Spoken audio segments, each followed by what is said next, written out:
Guys এই জায়গাটা দেখো কত চমৎকার লাগতেছে। মানে সব কিছু হচ্ছে সবুজে ঘেরা প্রাকৃতিক পরিবেশ। আর এই যে মানে জায়গায় জায়গায় হচ্ছে বাউন্ডারি করে রাখছে, এগুলা কিন্তু হচ্ছে কলমি ক্ষেত। হ্যাঁ, মানে কলমি শাক লাগাইছে। এখান থেকে নিয়ে নিয়ে হচ্ছে বেটারা বিক্রি করে। তো আমি চিকন মানে একটা ওয়াল দিয়ে যাচ্ছি, মানে ওয়াল ওয়াল করে দিছে, তো আমি চিকন ওয়াল দিয়ে যাচ্ছি। দেখো আর এই সামনে সবুজ যে মানে গাছটা কি বড়। আর আমার কাছে কিন্তু অনেক ভালো লাগতেছে, আবার একটু ভয় ভয় লাগতেছে যে আমি না পড়ে যাই, যেহেতু দেওয়ালটা হচ্ছে চিকন। তো মনে হচ্ছে কি যে পড়ে যাব, আবার একটু থামলাম, থামে হচ্ছে আবার যাইতেছি। তো ওই গাছটার সামনে পর্যন্ত আমি যাবো, যা গাছ তোমরা দেখতে থাকো। আর বরাবরই আমার হচ্ছে প্রাকৃতিক পরিবেশ অনেক বেশি পছন্দ।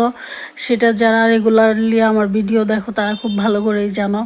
তো তোমাদের কার কার হচ্ছে এমন প্রাকৃতিক পরিবেশ বা নিরিবিলি পরিবেশ অনেক ভালো লাগে, মানে পছন্দ আর কি। আমার তো সেই লাগে। দেখো আমি আস্তে আস্তে হচ্ছে একদম মানে গাছটার সামনে চলে আসছি। গাছটা কিন্তু সেই লেভেলের চড়া। আর এই জায়গাটা কিন্তু গাছ নারায়ণগঞ্জ জালকুড়ি 10 পাইপ। হ্যাঁ, 10 পাইপের পাশাপাশি হচ্ছে এই জায়গাটা। আর তোমরা যারা আসতে চাও, যারা ভিডিও বানাও, তারা কিন্তু এখানে আসতে পারো, এসে ভিডিও বানাইতে পারো। এখানে কিন্তু অনেক সুন্দর মানে ভিউ পাওয়া যায়। এখানকার চারিদিকে পরিবেশ ওয়াও।